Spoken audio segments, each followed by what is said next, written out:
to. So the book of Enoch, and you can find contradictions in the Old Testament, the Torah, with what's being spoken in the New Testament by the guy they call Paul. That's why I said I listen to the Talahim more so than this guy that has his writings, because some of his writings are questionable. So let's look at the first section of the book of Enoch. Enoch 1. The word of the blessing of Shinnok, how he blessed the elect and the righteous, who were to exist in the time of trouble, rejecting all the unrighteous and wicked. What? What are you talking about? So in the time of trouble, the tribulation, I told you that we are in the tribulation. We have been tribulating for a minute now. So Canuck. So in his book, he says, this is about the elect. All right, let's go. Start at 1 again. Because when you read this, I'm like, wait a minute. There's going to be a group of people who are going to reject unrighteousness and people that are going to live righteous. Let's see what this says. The word of the blessing of Canuck, how he blessed the elect and righteous, who were to exist in a time of trouble, rejecting all the unrighteous and wicked. Canuck, a righteous man, who with Elohim answered and spoke while his eyes were open, and he saw a holy vision in the heavens. This the angel showed me. From them I heard all things and understood what I saw, that which will not take place in this generation, but in a generation which is to succeed at a distant period on account of the elect. Okay, so something is going to happen in a distant time. And I'm going to tell you, let's be the watchman on the wall. It's happening now. It's happening now. We are those righteous people, and we are called to reject anything unrighteous. We're called to point out unrighteousness and to cry loud and spare not. In the distant period of time, it's now. Enoch 1:30. Upon their account I spoke and conversed with him, who will go forth from his habitation, the holy and mighty one, the Elohim of the world. Okay, I have to stop real quick because I forgot about one thing real quick. This was not a dream. His eyes were wide open, and y'all started talking to him and showing him something that was yet to come. Verse 4. Verse 4. Who will hereafter tread upon Mount Sinai, appear with his hosts, and be manifested in the strength of his power from heaven, and shall be afraid, and the watchers will be terrified. Great fear and trembling shall seize them, even to the ends of the earth. The lofty mountains shall be troubled, and the exalted hills depressed, melting like a honeycomb within the flame. The earth shall be immersed, and all things with which are in it shall perish, while judgment shall come upon all, even upon all the righteous. Okay, so you don't get away with it, whether you be righteous or not. I told you before that even the righteous have to be judged. So here he's talking to the judgment's coming, and then he's going to come and then pick out to even the righteous. He's like, some of you aren't worthy to continue this journey. All right, let's go. But to them shall he give peace. He shall guard the elect, and towards them exercise clemency. Then shall all belong to Yahuwah, be happy and blessed, and the splendor of Yahuwah shall illuminate them. You know what the word clemency reminds me of? An old TV show used to come on. Smith, what were the Cowboys? There were two Cowboys. Adrian, you know, Adrian disappeared. There were two cowboys, and the cowboys were given clemency of their crimes if they did X, Y, Z. We all want that word to be part of our life. That Yah looks at us and says, I'm going to give you clemency. I'm going to give you a pass. You don't have to worry about your past because of your living a life of repentance and striving to live righteous. That's verse 1, chapter 1. Did we finish chapter 1? Yeah. All right, let's do chapter 2. And I love how you break it down. Adrian, do you remember the cowboy show that used to come on where there were two, Adrian Smith or something? It was two cowboys and they were receive clemency for the government. Alias Smith and Jones. There you go. Say it again. Alias Smith and Jones. Alias Smith and Jones. And they got clemency. So for crimes that were given, they were pardoned. Mm-hmm. Don't you want to be pardoned? Huh? They're all modern. You know some modern ones? Yeah, the ones that the president gives out for. So that's terrorists. You forget about what you did. Yeah. The presidents have a way of doing that all the time, especially near the end of their year. They want to make sure that the ones that that did evil for them get away with it. Yes, you can get away with murder in the United States. Chapter 2. Behold, he comes with 10,000s of his Kodashim to execute judgment upon them and destroy the wicked and reprove all the carnal for everything which the sinful and wicked have done and committed against him. Okay, so Act 1 of the return of Yahushua. Act 1, destroy the wicked and remove all of them. That's the rapture. Okay, so let's go. Let's look at this a little bit more. Let's go. Chapter 3. 3. All who are in the heavens know what is transacted, that the heavenly luminaries change not their paths, that each rises and sets regularly, everyone at its proper period, without transgressing the commands. They behold the earth and understand what is there transacted from the beginning to the end of it, that every work of Elohim is invariable in the period of its appearance.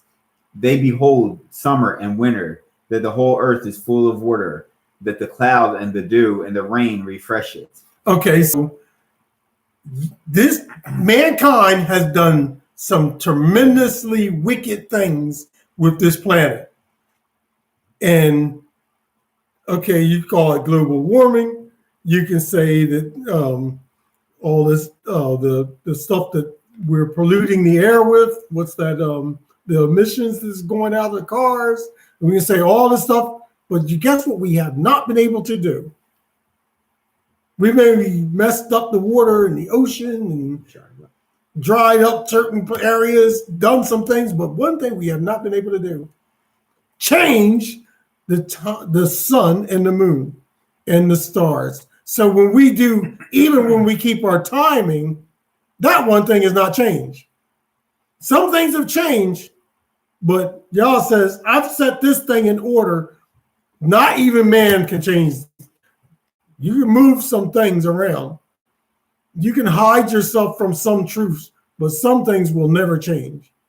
So winter and summer, the whole earth is all regulated. All right, chapter 4, 1 verse chapters. They consider and behold every tree, how it appears to wither, and every leaf to fall off, except 14 trees, which are not decadus, which are not what? What is it? They're not deciduous. Deciduous, which wait from the old to the appearance of the new, for 2 or 3 winters. I have a pine tree in front of my house.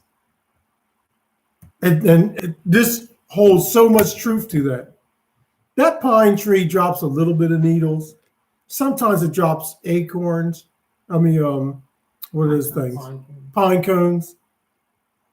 One year you come and it is flooded with pine cones. They're all over the place. Another year you come, this year, we have pine needles. Like, I have to rake up the pine needles. And I've done this before where I raked them up with the leaves, and the township gave me a note. We can't collect these leaves because they got too many pine needles. So this tree has almost seems like it has a mind of its own. It's deciduous. Is that the word? Did I say that right? Yeah, those are the trees that keep them. They're usually pine trees. Yeah, it's like they don't drop their leaves. They're not deciduous. They're not deciduous, right? Deciduous. Because deciduous, they drop the leaves all the time. Okay, verse. Learning new words now. Yeah, we're learning new words. So stop being deciduous. Dropping your leaves, dropping your clothes all the time. Come on. Again, they consider the days of summer, that the sun is upon it at its very beginning, while you seek for a covered and shady spot on account of the burning sun, while the earth is scorched up with fervid heat, and you become incapable of walking either upon the ground or upon the rocks, that in consequence of the heat. 6. That's 5 is pretty self-explanatory. You ever go do something outside in the summertime and it's so hot that if you take your shoes off, you burn your feet with on the blacktop? Oh, that's pretty much what he's talking about there. Come on, let's go. 6. They consider how we're trying to get to chapter 7. That's where we're at.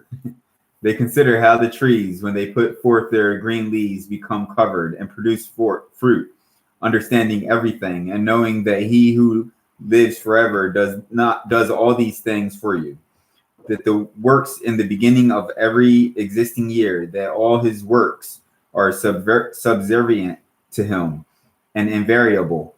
Yet, as Elohim has appointed, so are all these things brought to pass. They see, too, how the seas and rivers together complete their respective operations. You endure not patiently, nor fulfill the commandments of Yahuwah, but you transgress and calumniate greatness, and malignant are the words in your polluted mouths against his majesty. You withered in heart, no peace shall be to you. Therefore your days shall you curse, and the years of your lives shall perish. Perpetual exoneration shall be multiplied, and you shall not obtain mercy. Okay, so we were talking about this before we came on live. We were talking about breath, and that Yah will literally cut short your breathing because of your behavior. I know that there's some people that have no problem with speaking foul language. Yah's like, even your words are going to be judged. So sometimes I get so angry. I'm like, you're a bum. Excuse me, but I don't let the word out, because every word you're going to be held accountable for. At the worst, I may call someone stupid. But I found that even to be in Yah's word. So I'll find the word stupid in the Bible and then read it for you and see if you fit. All right. In those days, this is Enoch 6:7. In those days shall you resign your peace with the eternal maledictions of all the righteous, and the sinners shall perpetually execrate you. Hold on. Execrate you. You do know, in verse 6, you do know there's some people that cannot obtain mercy. You do know that, right? There are literally some people out there that Yah says, I've already given up on that person. That's his call. That person, even in his crying, Yah's like, oh, I'm done with you. So we're in this mindset that everybody can be saved. Let me get up there and say, everybody's saved. Touch your neighbor and say, I can be saved. And then everybody touches their neighbor and says, I can be saved. And then everybody does, and hocus pocus, Yah's like, no. I can literally choose you before you do anything. And say, that's what he did with Israel. Israel didn't do anything to desire for God, for Yah to point him out and say, this is my favorite people. They're always coming to me. He picked the least desirable and said, you shall be my chosen people. Verse 7, in those days shall you resign your peace with the eternal maledictions of all the righteous, and the sinners shall perpetually execrate you. You with the wicked. The elect shall possess light, joy, and peace, and they shall inherit their earth. These are characteristics of the righteous. We should be peaceful. We should have a sense of joy about us. We should have shalom. Okay, so look at those three characteristics and say, do I fit that?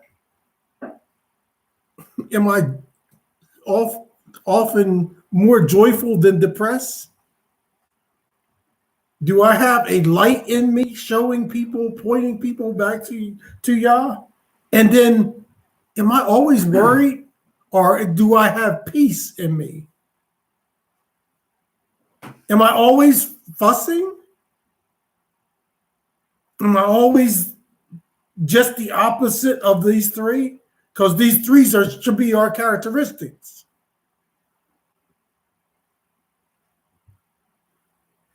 And we should inherit what? The earth. So the earth is designed for us and will be restored for us. The wicked will be taken away. Verse 10. But you unholy, shall be accursed. Then shall wisdom be given to the elect, all of whom shall live, and not again transgress by impiety or pride, but shall humble themselves, possessing prudence, and shall not repeat transgression.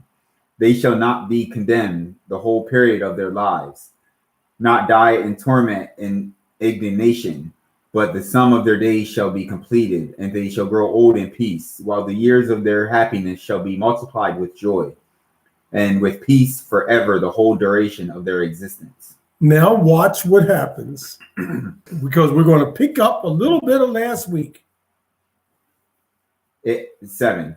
It happened after the sons of men had multiplied in those days that daughters were born to them, elegant and beautiful. And when the watchers, the sons of heaven, beheld them, they became enamored of them, saying to each other, come, let us select for ourselves women from the progeny of men. Let us beget children. Okay, so the watchers. Where are we at today? What's the name of that place? Mizpah? Mizpah. So we went to a place called Mizpah today. And then it struck my nerve, my ruach. And I asked Ema, I'm like, Mizpah is in South Jersey, and it's the black part of this particular town. And I'm like, almost all black people there. And I was like, I bet you that's Hebrew. I said, do you think that's a Hebrew word? And she said, that's a good thought. And so she looked it up. And she says, it's not really Hebrew. It's more Yiddish. But you know what the meaning of it is? Oh, before we get to the meaning, these people from New York area came down and moved into and settled in this area, and they were making they're always in the trade market, so they were making cloaks, like Batman's cloak that hangs off of Superman's thing, or the one that, here's my favorite, the cloak that they would put on the back of James Brown when he was singing. So when they were making these cloaks, well, I don't know what happened, but it switched, and now it's predominantly us there. I bet you do some research, and we'll probably find out that the Jews that came from New York were black. But anyway, the name of Mizpah is watchers. It was like everywhere we look, we see clues of who we are, and we miss it. So the watchers, in this point, were from heaven, and they beheld what was going on. They were looking, and they saw these women, and then they came up with a clue, an idea. 3. Then their leader, Shemai said unto them, I fear that you may perhaps be indisposed to the performance of this enterprise, and that I alone shall suffer for so grievous a crime. But they answered him and said, we all swear and bind ourselves by mutual execrations that we will not change our intention, but execute our projected undertaking. No, so you know what the undertaking was, right? Let's go have sex with these women. This was their mindset in heaven, and this is what they done gathered up. They got a leader, and they're like, okay, let's go down there and do what they doing down there. All right, verse 7. Then they swore all together, and all bound themselves by mutual execrations. Their whole number was 200, who descended upon Ardis, which is the top of Mount Kermon. That mountain therefore was called Kermon, because they swore upon it and bound themselves by mutual execrations. These are the names of their chiefs: Shemai who was their leader; Yechezk'el, Ekabael, Tamiel, Ramuel, Danel, Yechezk'el, Sarakanai, Azael, Armors, Batrael, Anaim, Zavabi, Samsavel, Ertael, Turel, Yamayael, and Arazael. These were the perfections of the 200 angels, and the remainder were all with them. And now their names all ended with L. Most of them. And you know why? They all represented the Almighty. These were falling powers that had might in them. They had wisdom in them, and they had something about them that they had knowledge. I think we shared this about traveling. So when you travel different places, you gain knowledge from traveling. My son has traveled around the world, so he has knowledge that most of us don't have, because we don't know what it feels like to walk into, give me a town, a city, or country. Barcelona. We don't know what that. I don't know what that feels like, but he's been there. So when you have all that, you've gained a sense of not. That's why people go to join the service, and when they travel, they become more knowledgeable. They come back wiser, not just because of time, but because of experiences that they've unfolded just being in certain places. Not like in our country. What's that? Start not liking our country. Yeah. You start not liking the United States. Okay, so here we go. And they took women each. This is Enoch 7:10. And they took women, each choosing for himself, whom they began to approach, and with whom they cohabited, teaching them sorcery, incantations, and the dividing of roots and trees. And the woman conceived brought forth giants, and they bore to them three races first. The great giants. The giants brought forth the Nephilim, and the Nephilim brought forth the Elad. And they existed, increasing in power according to their greatness, whose stature was each 300 cubits. These devoured all the labor of men until it became impossible to feed them. When they turned themselves against men in order to devour them, and begun to injure birds and beasts and reptiles and fish, to eat one another's flesh and to drink their blood, then the earth reproved the unrighteous. Okay, so it's getting bloody for real. All right, so if you pay attention to science, they have found skeletons of beings or people or giants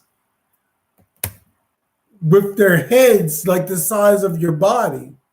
It's literally been found. And every time they are discovered, who shows up and removes them?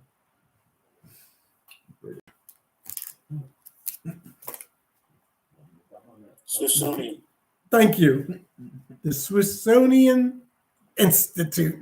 What's the name? They come and take it away right away. They're like, oh, we're here. They may as well be like the Men in Black. Remember the movie of Men in Black had the flashlight? Click, you didn't see that. Click, click. Okay, so some things have been removed. Some things can't be removed. The giant steps in Brazil and the pyramids, and certain things have not been removed. The Sphinx. And so when you see it, you're like, science has proven that the rocks for the pyramids did not exist where the pyramids exist. So some way they had to move these huge, the rocks are not like the size of a car. They're larger than that. So something had to literally pick these rocks up from wherever and transport them to the pyramids and then stack them into the diamond triangle shape and do this over and over again in different locations of the world. And they prove that it's on sand. There's no earth there. So the rocks are crying out, telling you, pay attention. Pay attention. And to prove a point, we can't do it today. We don't have the technology. You don't think we would be making pyramids if we could make one like they made? Okay. But there was something happening on this planet that has been hidden from us. And you ain't seen nothing yet. Because some things are going to come back. All right, so that was chapter 8. Chapter 7. Chapter 7. Now we're going to chapter 8. Chapter 8. Moreover, as Azazel taught men to make swords, knives, shields, breastplates, the fabrication of mirrors, and the workmanship of bracelets and ornaments, the use of paint, and the beautifying of eyebrows, stones of every valuable and select kind, and all sorts of dyes, so that the world became altered. Impiety increased, fornication multiplied, and they transgressed and corrupted all their ways. Okay. I believe, looking at this text, when we become enamored with ourselves, and we start putting on all of the paint and the eyelashes and to me it looks wicked. And we start putting all that things change, and you can see it today. There are people walking around with eyelids longer than my finger, eyelashes sticking out like this out of their eyes, and they think it's beautiful. There's something that must be broken on the inside for them to think, I need to dress like this. I just saw something recently and I was like, oh, it's mind-boggling, because we come to truth. And when we come to truth, we do very little of the makeup. We do very little of the haircut, straightening of the hair. We cover our hair, and women, and the men wear hair on their face, and this is the Kadesh lifestyle that we live. And then something happens when some of us are still Hebrew Christians, and we convert or go back to trying to dress like them and look like them and disguise ourselves like them. Okay, if you wear makeup, if you wear the eyelashes, and you gotta put all this on your face to make you look good, maybe you're causing, maybe you're not being led by the Ruach as much. So the demons encourage the changing of your appearance. It's funny because in the last month or so, I've been doing a lot of talking about what you've been wearing on the outside. The way you carry yourself, the way what are you wearing? And now it's, what are you putting on your face? What are you painting?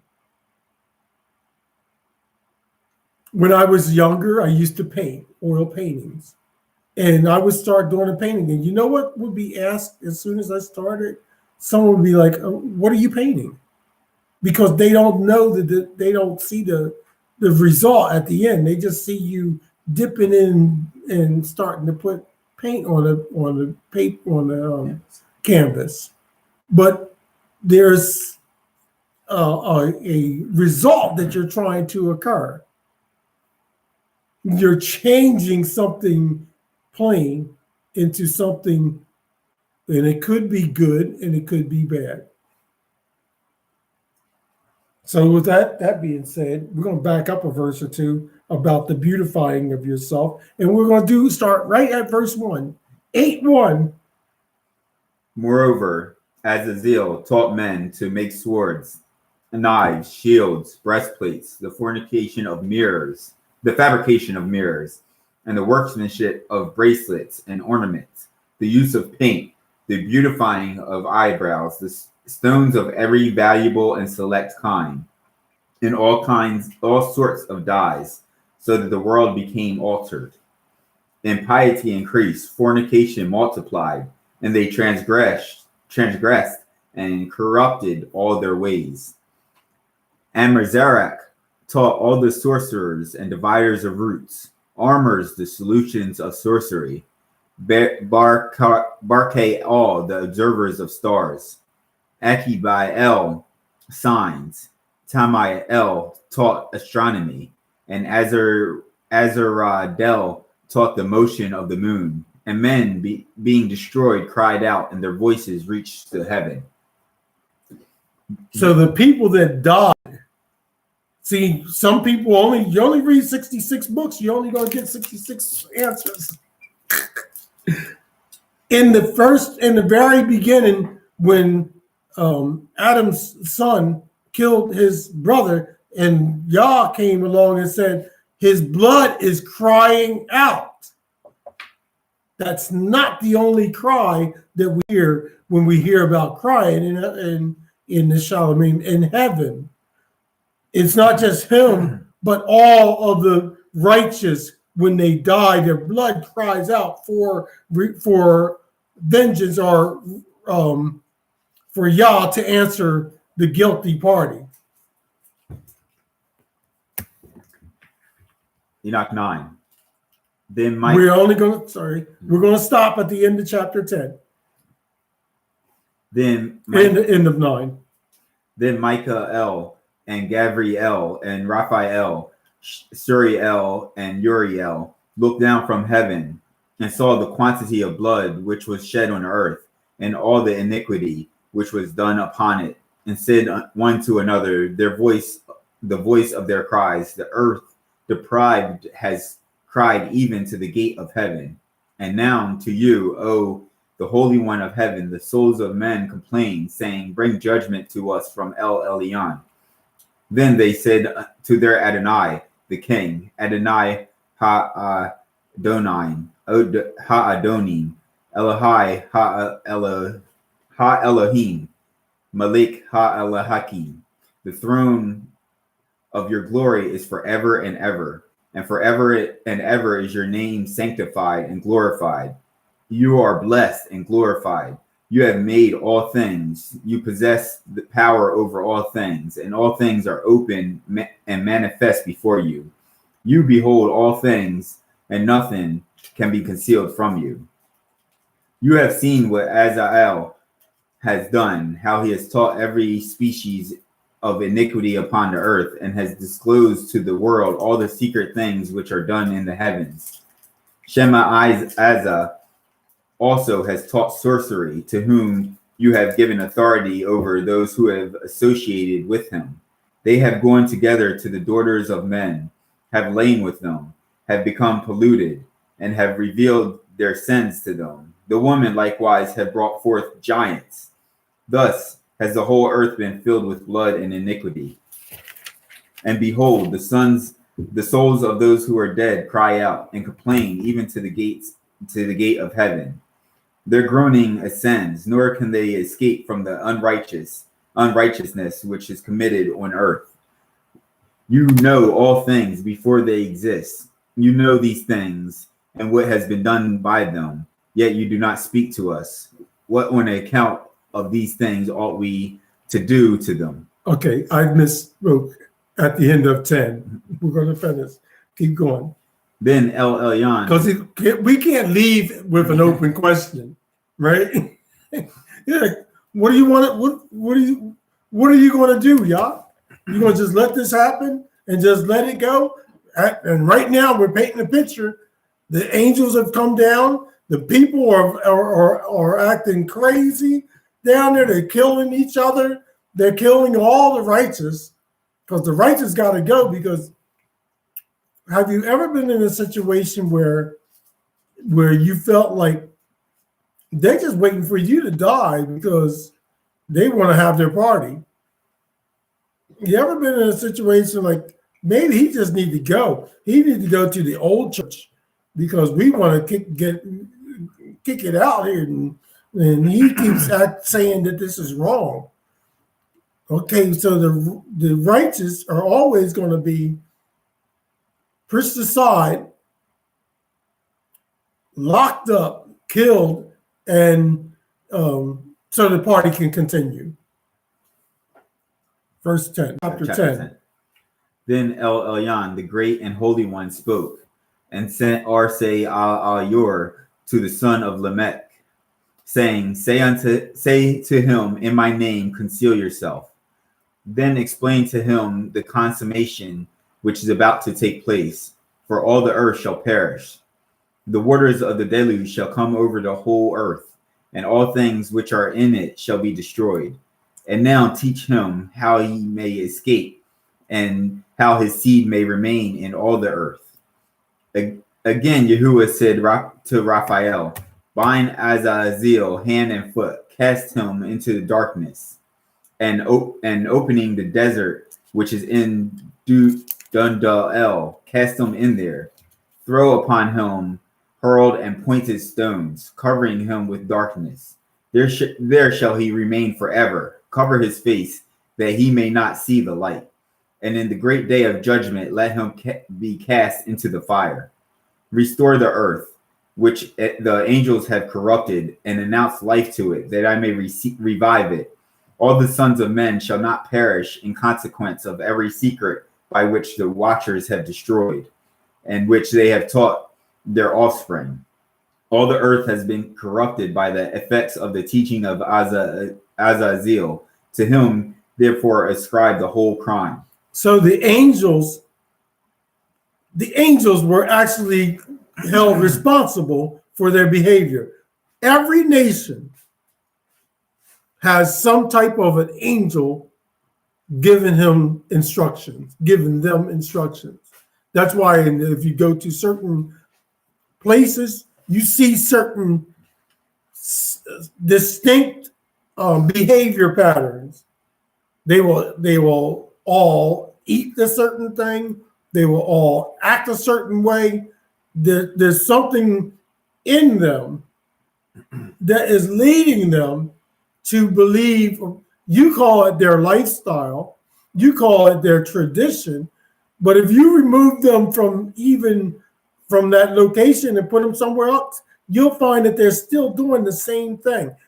Why is it that they will pick up certain trends in different sections, or you can disconnect them and they'll still pick up that same trend?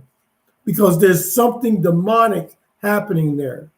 That demon is controlling that region. That's why one of the writers says there are principles and authority in high places. They're separated and they all have their own kingdom. All right, let's go. To Gabriel also, verse 13. 10:13. To Gabriel also Yahuwah said, go to the bastards, to the reprobates, to the children of fornication, and destroy the children of fornication, the offspring of the watchers, from among men. Bring them forth and excite them to one against another. Let them perish by mutual slaughter, for the length of days shall not be theirs. They shall all entreat you, but their father shall not obtain their wishes. Respect them, for they shall hope for eternal life, that they may live, each of them 500 years. To Michael, likewise Yahuwah said, go and announce his crime to Shemai Azza, and to the others who are with him, who have been associated with women, that they might be polluted with all their impurity.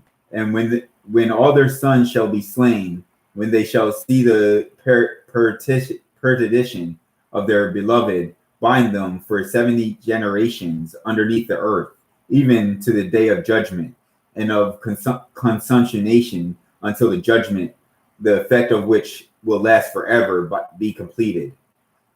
Then shall they be taken away into the lowest depths of the fire in torments, and in confinement they shall be shut up forever. Okay, so this is the first group that will be taken away. Okay, and this was happening. This because what happened before is written for our education, because it's going to happen again. So this was before the flood, and the first group that was taken away was the fallen angels. 17. Immediately after this shall Shemai Azza together with them burn and perish. They shall be bound until consummation of many generations. Destroy all the souls addicted to lust, and the offspring of the watchers, for they have tyrannized over mankind. Let every oppressor perish from the face of the earth. Let every evil work be destroyed. The plant of righteousness and of rectitude appear, and its produce become a blessing. Righteousness and rectitude shall be forever planted with delight. And they and then shall all the Kodashim give thanks and live until they have begotten 1,000 children, while the whole period of their youth and their Shabbayos shall be completed in peace. Isn't that cool how he throws it in their Sabbaths? And the Sabbath shall be completed in peace. In those days, all the earth shall be cultivated in righteousness. It shall be wholly planted with trees and filled with benediction. Every tree of delight shall be planted in it. In it shall vines be planted, and the vine which shall be planted in it shall yield fruit to satiety. Every seed shall be sown in it, shall produce for 1 measure 1,000, and 1 measure of olive shall produce 10 presses of oil. Purify the earth from all oppression, from all injustice, from all crime, from all impiety, from all the pollution which is committed upon it. Exterminate them from the earth, and then shall all the children of the men be righteous, and all the nations shall pay me divine honors and bless me and shall adore me. Okay, so verse 25, and the next one is the extermination of the unrighteous. That exterminate. You ever have bugs in your house? Sometimes you got to put a bomb, they call it a bomb, right? And let it spray so that it gets into every crevice of the house and destroy everything. You leave the house and then you come back and you been there, done that, right? Then you open up the windows and turn on the fans to cleanse the air, right? And then you go back and you kill all of the dead stuff that was hiding underneath the cabinets and underneath the dressers and wherever, and you have exterminated the room.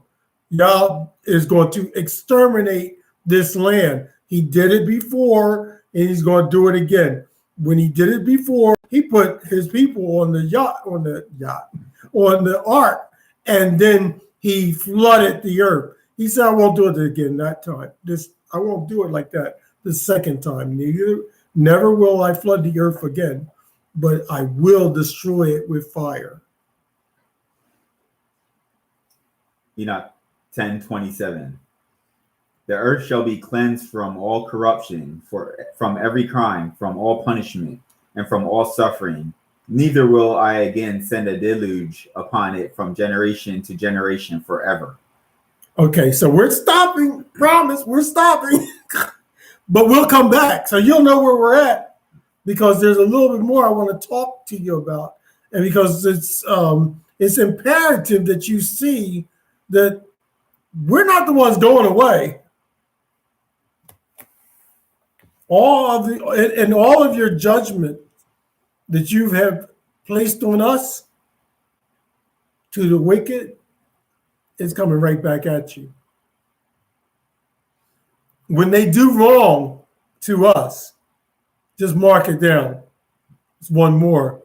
That's a little more fire to the fuel for them. Whenever they do wrong, it behooves you as a nation, as a world, to treat us right. What do you think will happen to this nation, the United States, when Yah comes back and sees what you have done to his people? Hell, you think you're in court now because you got 1 or 2 people in court, and they ought not be in court. They ought not be living according to the text. But they are, and guarantee you that they don't get we already know they're not getting the punishment that they deserve, but they may even walk. But Yah is just, and he's going to be just till the end. He's given us a preview.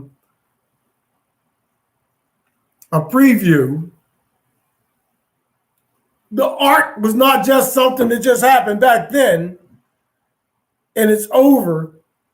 It also gives you a layout or a design of Yah's heart, his intent. Just as he reproved the righteous and everyone else was destroyed, he's going to destroy the righteous, the unrighteous here. He's going to put us in a safety zone so it goes around us. The plagues, as they unfold. I'm going to say one more thing. You ain't seen nothing yet.